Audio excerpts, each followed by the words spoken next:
તમે tune in કર્યું છે 89.6 FM રેડિયો રાજકોટ અને હું છું આપનો પ્રિયંક. આજે 100 વર્ષ પૂર્ણ થયા છે. 100 વર્ષ પૂર્ણ થયા એક વિચારધારાને, 100 વર્ષ પૂર્ણ થયા એક પ્રેરણાને, 100 વર્ષ પૂર્ણ થયા એક એવા સંઘને કે જેણે પોતાનું સામર્થ્ય દેશને સમર્પિત કરી દીધું છે. હું વાત કરી રહ્યો છું RSS, રાષ્ટ્રીય સ્વયંસેવક સંઘ, કે જેનાથી લગભગ ભારતનો કોઈ વ્યક્તિ અજાણ નહીં હોય. જો અજાણ છે તો એ અંધારામાં છે એવું આપણે કહી શકાય. અને એ RSSને જ્યારે 100 વર્ષ પૂર્ણ થયા છે, શતાબ્દી મહોત્સવ જ્યારે એનો ઠેર ઠેર જગ્યાએ ઉજવાઈ રહ્યો છે, ઘણા બધા અભિયાનો ચાલી રહ્યા છે, અને RSS એક એવી વિચારધારા છે કે એવું સંઘ છે કે જેણે દેશ માટે હર હંમેશ કંઈક ને કંઈક આપ્યું છે.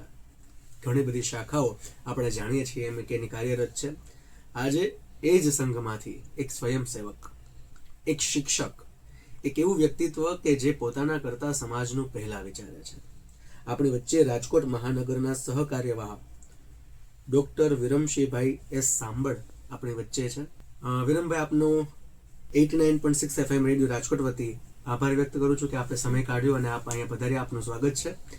ખાસ આજે 100 વર્ષ પૂર્ણ થયા છે RSSને. 100 વર્ષની શતાબ્દી મહોત્સવ આપણે ઉજવી રહ્યા છીએ આ સમયમાં. ત્યારે એક સ્વયંસેવક તરીકે આપની શું લાગણીઓ છે? આમ સ્વાભાવિક ક્રમમાં સ્વયંસેવક હોવું એ જ એક ગૌરવની વાત છે.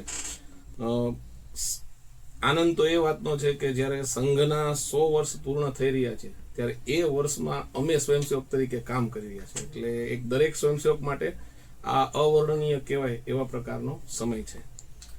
તો ચોક્કસ વસ્તુ છે કે આ જનરેશન એવી છે કે એને બહુ બધી મેજર ઘટનાના આપણે સાક્ષી બન્યા છે. પછી રામ મંદિરનું નિર્માણ હોય કે પછી મહાકુંભ હોય કે પછી કોરોના હોય, એવી ઘણી બધી દુર્લભ ઘટનાઓ કે જે કદાચ આપણે આવનારી પેઢીઓને કહી શકીએ કે અમારી વખતમાં આ વસ્તુ બની હતી.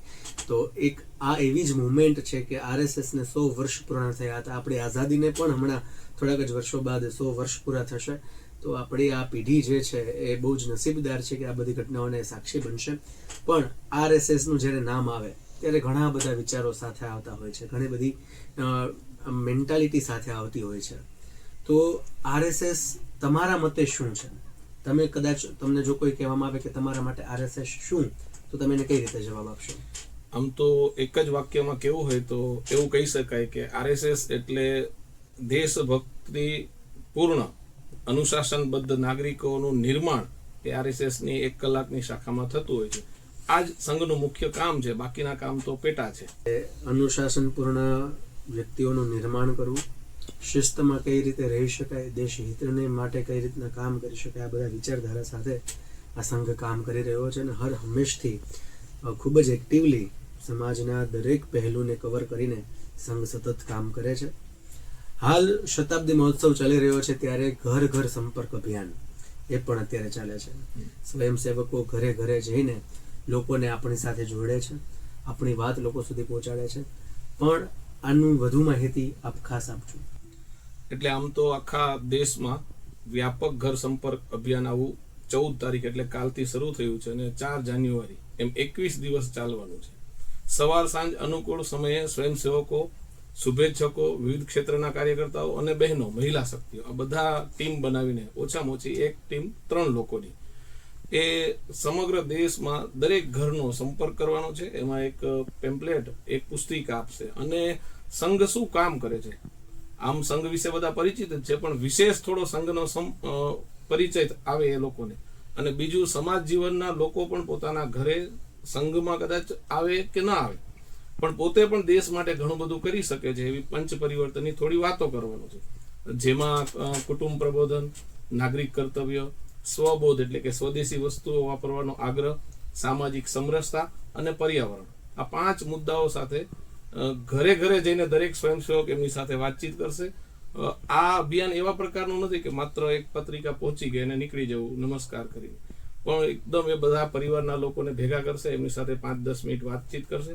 અને આ પ્રકારે દેશના સમગ્ર દરેક ઘર સુધી, એટલે એવું પણ કહી શકાય કે આ પ્રકારનું અભિયાન અગાઉ પણ ના થયું હોય. એટલે એક ખૂબ મોટું અભિયાન 21 દિવસ ચાલવાનું છે અને સ્વયંસેવકો પોતાનો સમયનું સમર્પણ કરવાના છે.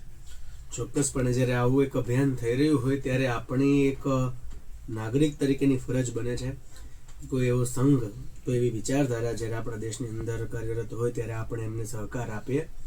આપણે ત્યાં આંગળી ચીંધવાનું પણ પુણ્ય છે. કદાચ કોઈ સ્વયંસેવક આપણા ઘરે આવ્યો હોય તો આપણે નજીકના 2-5 ઘરમાં આપણા જે સારા સંબંધો છે ત્યાં એને લઈ જઈએ, આપણી સાથેનો પરિચય એમનો કરાવીએ. તો આ બધી વસ્તુ છે કે જે આપણને એક સારું માણસ બનાવવા માટે પ્રેરે છે અને સંઘ હંમેશા એના માટે જ કામ કરે છે. તો ખાસ આપણે વાત કરીએ એમ કે આ રીતનું અભિયાન ચાલવાનું છે, પણ આ અભિયાનથી આપણે જોઈએ તો ફાયદો સમાજનો છે એ વસ્તુ એક ચોક્કસ છે. તો બીજા કયા કયા બેનિફિટ્સ છે કે જે આ અભિયાનના લીધે લોકોને મળવાના છે? એટલે આમ તો પંચ પરિવર્તનને માત્ર નામ તમને જણાવ્યા, પણ વિશેષ એ છે કે પંચ પરિવર્તનમાં તો પહેલો ભાગ છે કુટુંબ પ્રબોધન. તો કુટુંબમાં રહીને આપણે શું કરી શકીએ? તો આજે આપણને ખ્યાલ છે કે બધાની વ્યસ્તતાની વચ્ચે ઘરના લોકો સાથે મળીને ભોજન કરે, અમુક સમય મોબાઈલ છે એ સ્વિચ ઓફ કરીને મૂકે, બધા ચર્ચા કરે. એમાં પણ આગ્રહ છે કે પોલિટિક્સ, ક્રિકેટ અને ફિલ્મ સિવાયની ચર્ચા કરે અને પરિવારના બધા લોકો એકબીજા સાથે સંવાદ કરે, એકાદું પાનું કોઈ પુસ્તકનું વાંચે. તો આ કુટુંબ પ્રબોધનમાં પરિવારના લોકો એકબીજા સાથે જોડાશે તો એમને નાની મોટી આવતી મુશ્કેલી એ બહાર કેવી નહીં પડે, અંદર જ એમનું સમાધાન થશે. બીજું છે નાગરિક કર્તવ્ય. તમે હું આપણે બધા જ સમાજ જીવનના અને રાષ્ટ્ર જીવનના એક અંગ છીએ. તો એવું દેશની રક્ષા તો સૈનિકો કરે જ છે, પણ અહીંયા રહીને આપણે દેશ માટે શું કરી શકીએ? તો પાણીથી માંડીને ટ્રાફિકના નિયમોનું પાલન, મતલબ નાગરિક તરીકે જે કંઈ અનુશાસન લાગુ પડે એ બધાનું પાલન કરવું, તો એની વાત છે. બીજી બાબત સંઘના પૂજનીય સરસંઘચાલકજી પણ કહે છે કે હવે સમય આવી ગયો છે કે આપણે જાતિ જ્ઞાતિના ભેદભાવ ભૂલીને બધા એક થઈએ. એટલે કે એક સ્મશાન, એક મંદિર અને એક કૂવો એટલે એક પાણી, બધા એક જ જગ્યાએ પીએ. તો આ 3 બિંદુને ધ્યાનમાં રાખીને બધા જ સમાજ જીવનના બધી જ જ્ઞાતિ જાતિમાં મારા મિત્રો હોય, હું એમના ઘરે સહજ ભાવે જઈ શકું અને એ મારા ઘરે સહજ ભાવે આવી શકે. બીજું એવી જ બાબત છે સ્વદેશી. એટલે સ્વદેશી એક સ્વબોધ પ્રકારનું છે કે એમાં માત્ર દેશમાં ઉત્પાદિત થતી વસ્તુઓ તો આપણે આગ્રહપૂર્વક વાપરીએ જ. આપણને ખ્યાલ છે કે ભારતની સામે આજે જે અમેરિકાએ ટેરિફ લગાવ્યું છે તો એની અસર ઓછી છે. એનું કારણ છે કે ભારતના લોકોમાં ધીમે ધીમે સ્વદેશી વસ્તુઓ વાપરવાનો આગ્રહ વધ્યો છે. અને દુનિયામાં પણ જાપાન હોય કે જર્મની હોય, આ બધા દેશો પોતાના દેશમાં ઉત્પાદિત વસ્તુઓનું વાપરવાના આગ્રહના કારણે જ વિકસિત થયા છે. તો એક એ છે. બીજું છે કે પર્યાવરણ છે મહત્વની બાબત. તો પર્યાવરણમાં આપણે જોયું છે કે પ્લાસ્ટિકનો ઉપયોગ ખૂબ થાય. હમણાં જ તમે છાપામાં વાંચ્યું હશે કે ગાયના શરીરમાંથી એ હેન્ડસ્પ્રીથી માંડીને કેટલી બધી પ્લાસ્ટિકની વસ્તુઓ મળી. તો આપણે પ્લાસ્ટિકનો યોગ્ય અથવા તો જરૂરિયાત પૂરતો ઉપયોગ કરીએ અને યોગ્ય એનો નિકાલ કરીએ. અને બને ત્યાં સુધી કાપડની થેલીમાં શાકભાજી લેવા જઈએ. આવી એકદમ નાની જે વાતો પરિવાર સહજ ભાવે પોતાના પરિવારમાં અપનાવી શકે એવા પ્રકારની વાતો છે એ સંઘ કરવાનો. એટલે પર્યાવરણ કુલ મળીને 5 પંચ પરિવર્તન છે એ સમાજના દરેક નાગરિક કરી શકે. એટલે ખાસ સંઘનો આગ્રહ એ છે કે આ પંચ પરિવર્તનનું તમે આપણે બધા મળીને સમાજના દરેક લોકો આપણા જીવનમાં સહજ ભાવે, કદાચ કોઈ પરિવાર એવું હોય કે જે દરેક સંઘના વિચારથી સહમત ન હોય, પણ આ 5 મુદ્દા એવા છે કે જેમાં દેશનો દરેક નાગરિક સહમત હોય અને બધા કરી શકે અને એનાથી દેશને અને સમાજને ખૂબ મોટા લાભ છે. ચોક્કસપણે જ્યારે આ 5 એવા ક્ષેત્ર છે કે જેની જરૂર છે, જે આપણા માટે છે અને જેના ઉપર વિચાર કરવો અત્યારે અનિવાર્ય બની ગયો છે. અને જ્યારે સંઘ આ 5 ક્ષેત્રમાં પરિવર્તન લાવવા માટે લોકો સુધી પહોંચતો હોય ત્યારે આપણા સુધી એને પહોંચતો કરવો અને આપણા થકી બીજા સુધી પહોંચતું કરવું, આ વાતની જવાબદારી આપણા સૌની સહિયારી છે. માટે જેટલા પણ લોકો અત્યારે સાંભળી રહ્યા છે, તમારી આજુબાજુ જે કોઈ પણ જે કંઈ પણ જગ્યાએ શાખા લાગતી હોય, તમારી આજુબાજુના જે કોઈ પણ નજીકના સ્વયંસેવક હોય એમને જાણ કરો. તમારી સોસાયટીની અંદર જો તમારાથી શક્ય એવું બની શકે કે બધા જ સોસાયટીના લોકોને તમે ભેગા કરી શકો કોઈ એક જગ્યાએ, એક જ પ્રાંગણની અંદર, તો એવું પણ કશુંક તમે કરાવી શકો જેથી કરીને સ્વયંસેવક કોઈ આવીને આ બધી જ માહિતી સહિયારી રૂપે તમને બધાને આપી શકે, જેથી કરીને શક્તિનો પણ બચાવ થાય અને સાથે સાથે સામૂહિક રીતે આપણે આ વાત ઉપર ચર્ચા વિમર્શ કરી શકીએ. ખાસ સાહેબ, આપણે ઇન્ટરવ્યૂના અંતિમ દોરમાં તમને એ પૂછવા માગીશ કે RSS એ હર હંમેશ દેશ સેવા માટે તત્પર રહ્યું છે, ત્યારે લોકો બહુ જ બહોળી સંખ્યાની અંદર આપણા સંઘ સાથે જોડાયેલા છે, પણ હજુ ઘણા એવા વર્ગ એવા છે ઘણા એવા યુવાનો એવા છે કે જેને કશુંક કરવું છે પણ એના માટે કોઈ દિશા નથી હોતી, એને કોઈ માર્ગદર્શન નથી મળતું. એ બધા યુવાનો માટે RSSમાં જોડાવા માટે અને જોડાઈને સક્રિય રીતે, માત્ર જોડાવવું એ પૂરતું નથી, પણ સક્રિય રીતે એમાં કાર્યભાર સંભાળવા માટે તમે કઈ રીતે પ્રેરિત કરશો આજના યુવાનોને, આજના બધા જ નાગરિકોને? આમ દરેક દેશનો યુવાન છે સંઘમાં જ જોડાય એવો અમારો આગ્રહ નથી.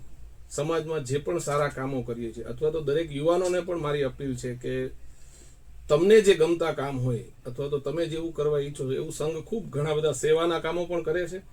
આપના ધ્યાનમાં આવે એટલે કે રાજકોટ શહેરમાં જ 100 કરતાં વધારે એકદમ ગરીબ વસ્તીઓમાં સંસ્કાર કેન્દ્ર, એ બાળકોને 1 કલાક શિક્ષણ આપે અને નાની મોટી શ્લોક, વાંચતા લખતા શીખવાડે, આવા પ્રકારનું જ્ઞાન આપે. એવા અનેક, પછી દવાખાનું હોય, સાધન સહાય કેન્દ્ર હોય, અનેક સેવાના કામો હોય. મોટાભાગે સમાજ જીવનમાં એવી છાપ છે કે જ્યારે કંઈ દેશમાં મુશ્કેલી આવે, આકસ્મિક કોઈ બાબત આવે ત્યારે જ સંઘ સેવા કરે. એવું નથી. સંઘ કાયમી પ્રકલ્પો 1,60,000 કરતાં વધારે સેવાના પ્રોજેક્ટ આખા દેશમાં ચલાવે છે.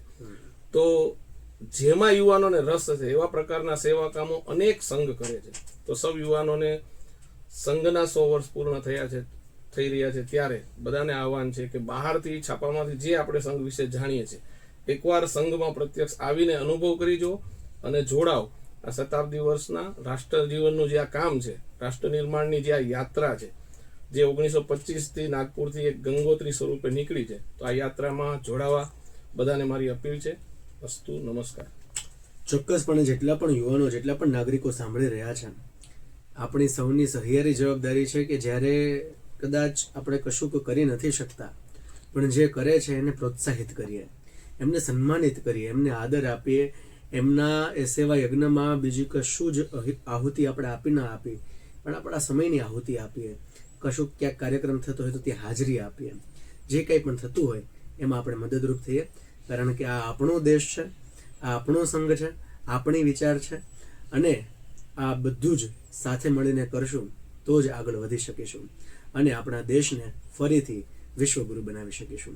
તો આ ભાવ સાથે ફરી RSSને 100 વર્ષ પૂર્ણ થયા છે એની આપ સૌને ખૂબ ખૂબ શુભકામનાઓ, અને ફરી આવા જ રીતે કોઈક વિષય સાથે ફરી મળીશું.